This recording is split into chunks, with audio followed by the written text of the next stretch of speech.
Welcome to Halloween night, a time when the strange and mysterious become reality. As darkness falls, the shadows not only conceal but also bring forth haunting stories and restless spirits.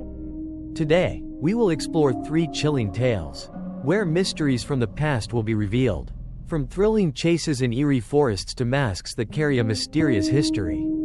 Each story will take you through a range of emotions, fear, suspense, and even compassion. So prepare yourself, because the wonders and terrors are waiting for you. Leave your everyday worries behind, and let's step together into the world of Halloween stories filled with intrigue and excitement.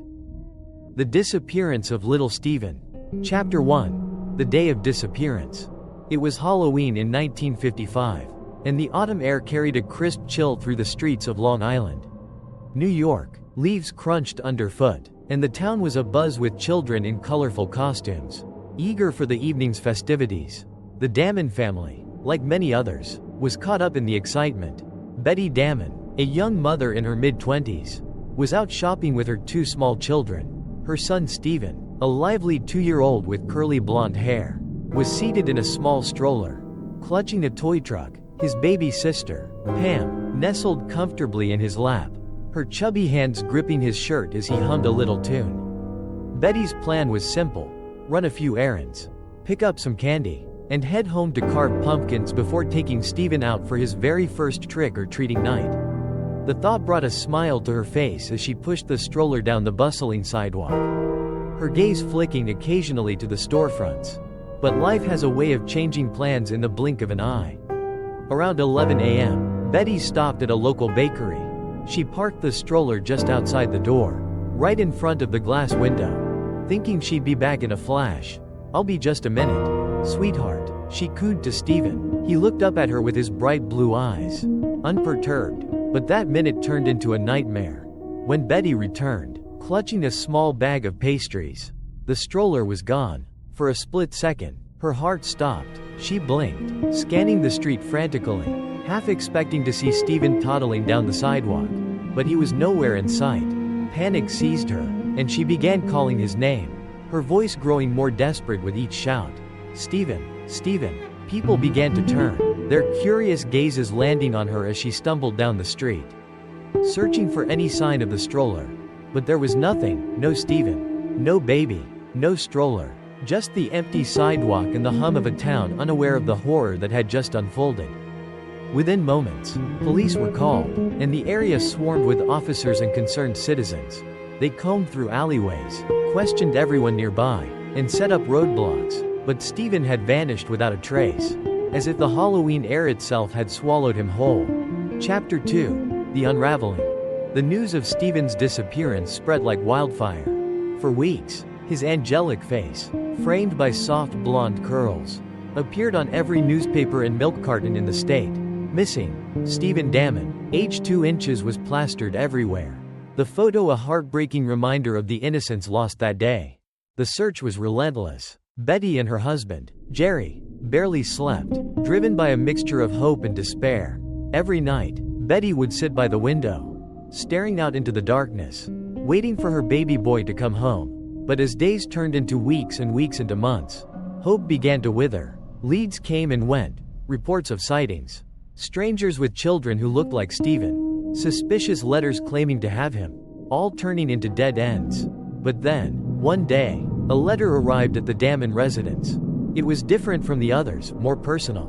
The handwriting was shaky, as if penned by someone on the verge of losing control. "We have Steven," it read. "Leave $5 in the brown paper bag under the elm tree at 57th and Lakewood at midnight tomorrow, or you'll never see him again." Jerry's hands shook as he read the letter aloud. "This could be it," he whispered, his voice hoarse. "This could be our chance to get him back." Betty's heart ached with hope. But something about the letter felt wrong. It was too direct, too cold. But what choice did they have? They had to try. Chapter 3. The Midnight Meeting. That night, the air was thick with tension as Jerry approached the designated spot. The elm tree loomed over him, its gnarled branches twisted like the fingers of some dark entity. He placed the bag under the tree, just as instructed, and stepped back, his breath visible in the chilly night air. He waited.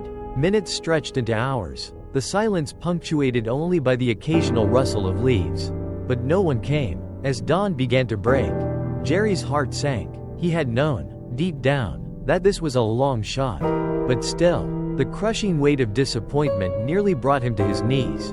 When he returned home empty-handed, Betty's face crumpled. What if he's gone? Jerry? She whispered, her voice barely audible. Jerry pulled her into his arms, holding her tightly, but he had no answer. Because he, too, feared that their son was gone forever. Chapter 4. The Boy in the Box. 2 years later, in February 1957, a grisly discovery was made in the woods of Philadelphia. A small boy's body, wrapped in a plaid blanket, was found inside a cardboard box. His hair had been crudely cut, and his body bore signs of severe malnutrition and abuse. The police called him the Boy in the Box. The news sent shockwaves through the country. Betty and Jerry were contacted immediately, their minds reeling. Could this be Stephen? Could their baby have been taken, abused, and discarded like garbage? But the boy in the box was not Stephen. The DNA tests confirmed it. And once again, the Damon family was plunged back into the endless void of uncertainty. Chapter 5. The Stranger's Claim. Years turned into decades. The Damon family tried to move on, tried to rebuild, but the gaping hole in their lives never healed. Stephen's disappearance hung over them like a shadow, darkening every moment of joy, every smile. Then, in 2009, a man in his 50s stepped forward, claiming to be Stephen. His story was compelling, a tale of adoption, of fragmented memories of a woman's voice, of a toy truck just like the one Stephen had been clutching that day. The media swarmed, hungry for the sensational reunion that might follow. DNA tests were conducted. Tension hung heavy in the air. But the results were conclusive. He was not Stephen. Betty, now in her 80s, felt her heart shatter all over again. It was as if she had lost her son for a second time. Jerry had passed away years earlier. And now, she was alone, left to grapple with a mystery that seemed destined to remain unsolved. Chapter 6. The Haunting Truth. Betty died in 2014, never knowing what happened to her little boy. The house on Long Island where Stephen vanished remains untouched, a relic of a tragedy that time could not erase. Neighbors say that on Halloween, if you walk past the old Damon house, you can hear a faint voice on the wind, calling out softly, "Mommy, Mommy, where are you?" Some say it's just the wind, a cruel trick of the imagination. But others swear that Stephen is still there, trapped between worlds, forever searching for the mother he lost on that cold October day. And the stranger in the mask? The man who took him? He was never found. Some believe he's long dead, his secrets buried with him. But others think he's still out there, watching, waiting, because, after all these years, Stephen's disappearance remains one of America's most haunting mysteries. And somewhere, deep in the shadows of Long Island, the past refuses to stay buried. Because when a child is stolen, when a family is torn apart, the wound never truly heals. It festers, lingering in the hearts of those left behind. A reminder that some horrors can never be forgotten. Chapter 7. The legend lives on. Every Halloween, parents in Long Island hold their children a little tighter, glancing over their shoulders at every stranger. And when the wind whistles through the streets, they pull their little ones closer, whispering a prayer that they'll never have to endure the agony that Betty Damon faced. For Stephen Damon is more than just a name on a missing persons report. He is a symbol, a chilling reminder that sometimes, in the blink of an eye, everything you hold dear can be snatched away. And if you listen closely on a quiet October night, you might just hear him. A soft, mournful cry carried on the wind. A plea for help that has echoed through time, unanswered. Mommy, Mommy, I'm still here. The Haunted Night of Cindy Song. Chapter 1. The Perfect Halloween. It was Halloween night in 2001, and Cindy Song, a cheerful and lively student at Pennsylvania State University, was excitedly preparing for a night of fun. As the clock struck 8 p.m., Cindy slipped into her costume, a playful bunny outfit with long ears and a fluffy white tail. Her close friends, Jennifer and Lisa, had convinced her to go all out for the Halloween party at a local bar off campus. The night was filled with laughter, the sound of upbeat music, and the glimmer of fairy lights. Cindy, with her radiant smile, danced among the crowd, her bunny ears bobbing in the air as she moved to the rhythm of the music. It was a night to remember. A perfect mix of joy and revelry. Little did Cindy know that this would be her last night of freedom. Chapter 2. The Vanishing. Around 2 a.m., Cindy and her friends decided it was time to call it a night.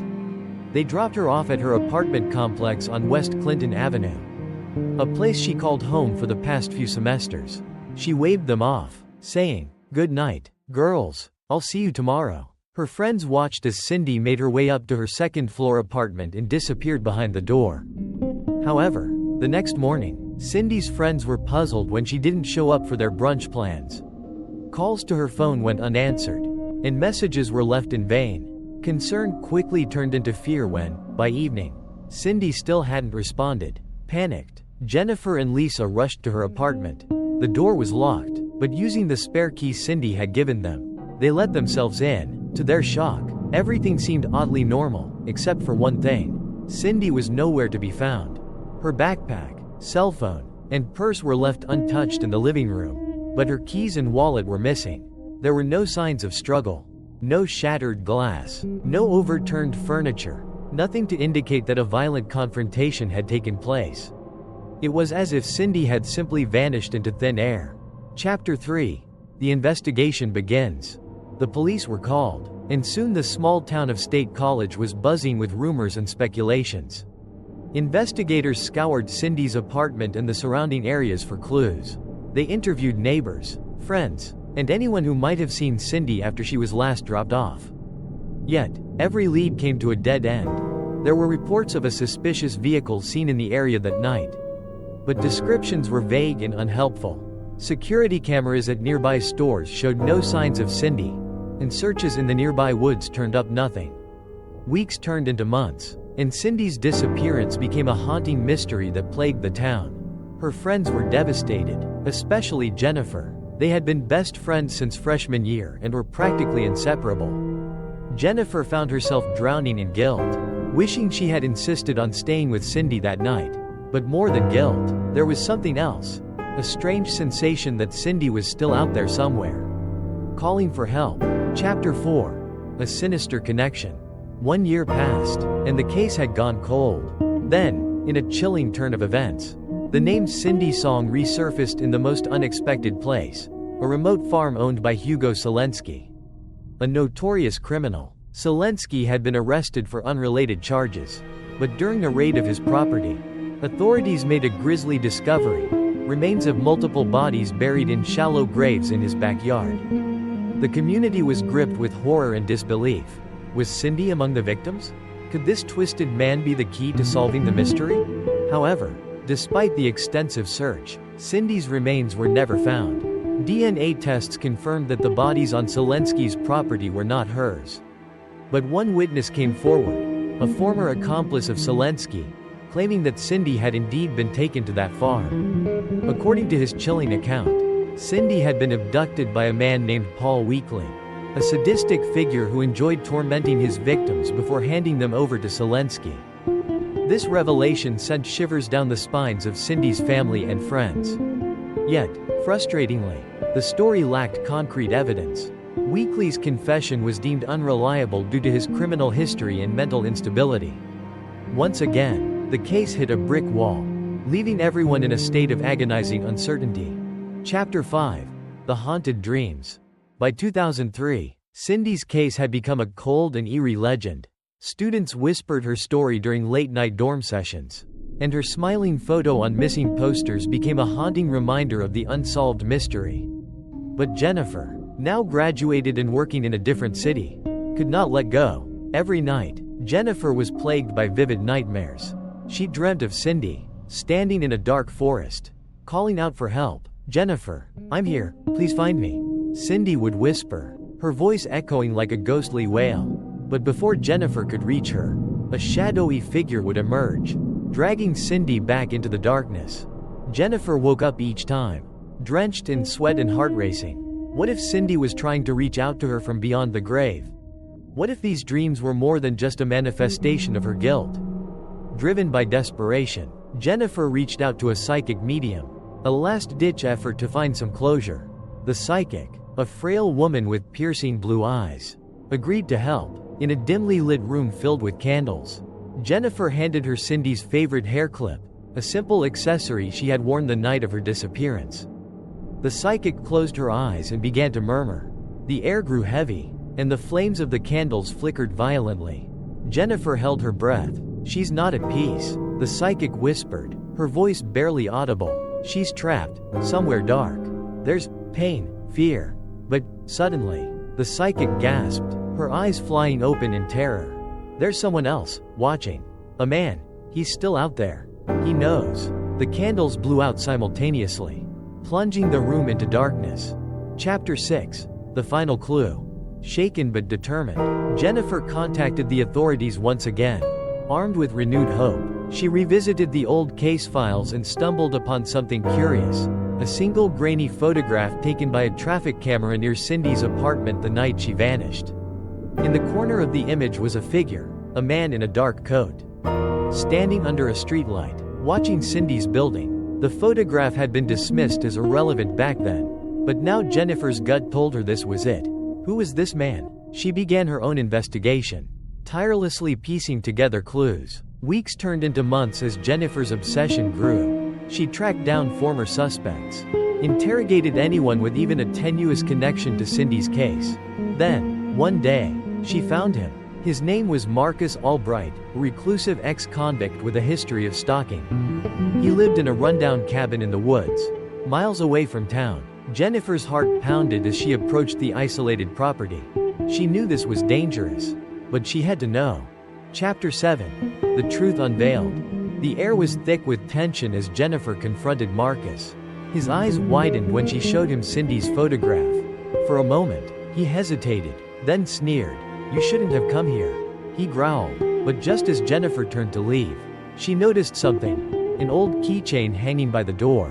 It was a small, silver bunny, a perfect match to the costume Cindy wore that fateful night. Rage and sorrow flooded Jennifer. "What did you do to her?" she demanded. Marcus laughed, a cold, hollow sound. "She's still here, somewhere." As the police raided his property, they unearthed a hidden basement. The sight was gut-wrenching. Chains, old clothes, and a single notebook filled with ramblings about Cindy. But still, no sign of Cindy's body. Chapter 8. The unending haunt. Marcus was arrested, but he never confessed to Cindy's whereabouts. He remained tight-lipped, a sinister smile playing on his lips every time her name was mentioned. Cindy's family and friends were left in limbo, tantalizingly close to the truth, yet agonizingly far from closure. Jennifer never stopped looking. Even after Marcus was sentenced, she continued to chase shadows, searching for any trace of Cindy. To this day, the story of Cindy's song remains an open wound, a chilling reminder that some nightmares never truly end. And every Halloween night, when the wind howls through the empty streets of State College, some say you can still hear a faint whisper in the air. "I'm here, please find me."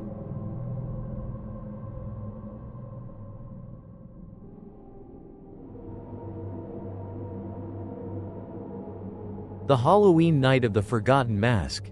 Chapter 1. A Night of Whispers. It was the night before Halloween in 1982 in Fort Dodge, Iowa, a town where the nights fell quiet and the wind carried secrets no one dared to speak of. The Brandland residence, a small two-story house nestled on a quiet suburban street, was adorned with orange lights and plastic pumpkins, a reflection of the festive season. Marvin Brandland, a 69-year-old retired mechanic, and his wife, Evelyn, were sitting in their cozy living room, watching the flickering flames in the fireplace. They had been married for over 50 years, their lives intertwined like vines, growing stronger with each passing season. They had lived in this house for decades, raising children and growing old together, savoring each memory within its walls. But tonight, something felt different. A chill seemed to seep through the cracks, a coldness that even the warm fire could not chase away. Evelyn glanced at her husband, the lines on his face deepening as he frowned, lost in thought. "Marvin, are you all right?" she asked softly, the concern in her voice palpable. He turned to her, his eyes shadowed. "It's just a feeling, Eve, like something's not quite right tonight." Before Evelyn could respond, a loud knock echoed through the house, reverberating down the hallway. The couple exchanged a puzzled look. It was late. Too late for trick-or-treaters. Marvin rose slowly, feeling the unease knotting in his stomach. He moved to the door, peering through the peephole. What he saw made him hesitate. A figure stood on the porch, dressed in a black hooded cloak, their face obscured by a simple white mask. The stranger stood motionless, a gloved hand raised, waiting. "Who is it?" Evelyn called, her voice trembling slightly. Marvin swallowed hard. "Just some Halloween prankster, I'm sure," he replied, trying to sound casual, though his heart thudded loudly in his chest. He opened the door a crack, still cautious. The masked figure tilted its head slightly, then spoke in a low, raspy voice. "Trick or treat, Marvin, or should I say, treat or I shoot?" Marvin blinked, taken aback. Was this some kind of joke? Before he could reply, the figure raised a gun, its cold metallic barrel pointed directly at his chest. Marvin's blood turned to ice. "Take me to the basement," the figure demanded, "and open the safe." Chapter 2. The Descent. Fear gripped Marvin like a vice, but he forced himself to stay calm. "Listen, there's no money in there. Just some old papers," he stammered, his hands trembling. The figure shook its head slowly, a menacing smile curling beneath the mask. "You think I don't know what's in that safe? Marvin, you think I haven't planned this?" Marvin glanced back at Evelyn, whose face was pale with fear. "Just stay calm, Eve," he murmured, turning back to the stranger. "All right, I'll take you." The masked man pushed the door open wider. Stepping into the house, he gestured sharply with the gun. "Lead the way." As they moved through the narrow hallway, Marvin's thoughts raced. Who was this person? How did he know about the safe? His mind spun with possibilities. A disgruntled former employee? A neighbor with a grudge? He couldn't think of anyone who would do this. Who would invade their home in the dead of night? They reached the basement door, and Marvin hesitated, his hand hovering over the knob. The figure leaned in closer, the gun pressing into his back. "Open it." Swallowing hard, Marvin turned the knob and led the way down the creaking wooden stairs. The basement was dark and musty, the smell of old wood and dust filling the air. Shadows stretched across the room, dancing in the faint light of the single overhead bulb. There, the man pointed with the gun toward the far wall, where an old metal safe sat, half hidden behind a pile of boxes. Marvin moved slowly, his hands shaking as he crouched down and began to turn the dial. His mind raced. Should he fight back? Try to overpower the intruder? But one glance at the barrel of the gun, gleaming under the dim light, and he knew, one wrong move, and it would all be over. The safe door clicked open, revealing a small collection of envelopes and documents. The intruder stepped closer, his eyes narrowing behind the mask. "Hand it over," he snarled. Marvin reached in, pulling out the contents slowly. "This is all there is, I swear." But the masked man didn't seem to be listening. His gaze shifted to something behind Marvin. "What's that?" he demanded, pointing to a dusty old pillowcase in the corner. Marvin blinked. "That? It's just an old pillowcase. Nothing valuable."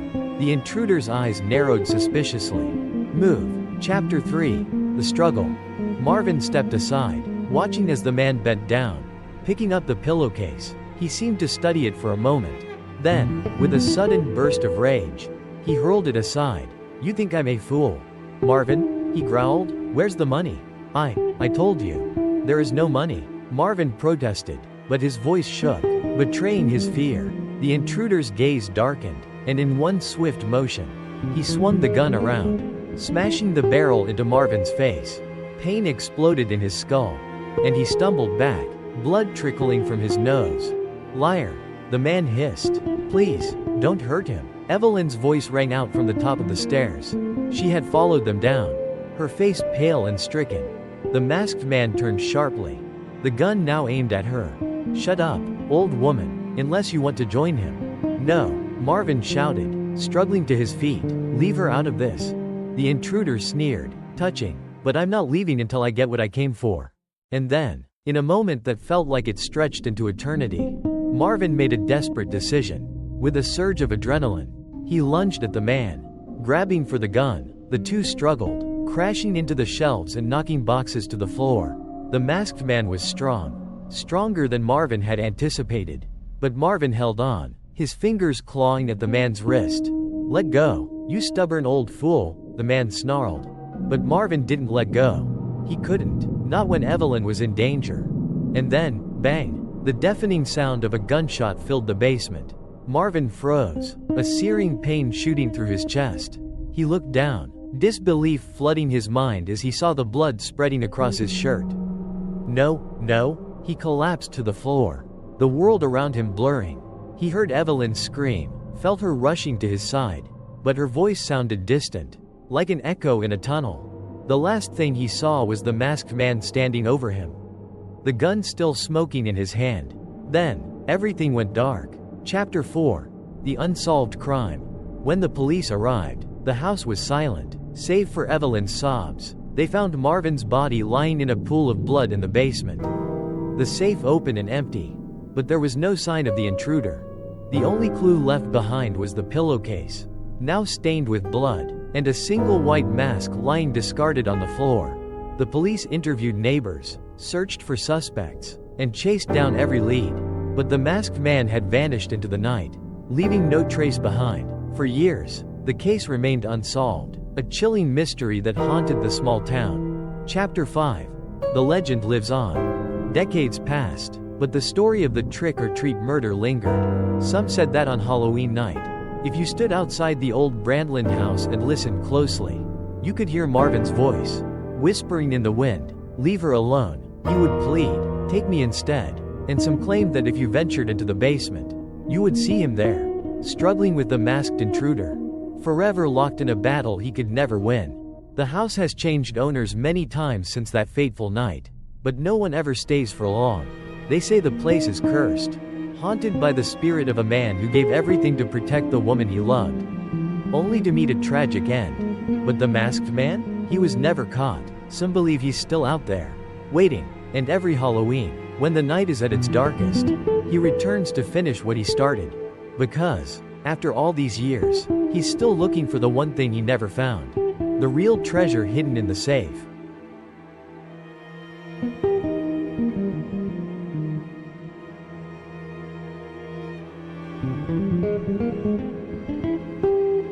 And so, the mysterious tales of Halloween come to an end. Together, we've wandered through eerie forests, uncovered the secrets of forgotten masks, and felt the fear on Cindy's fateful night.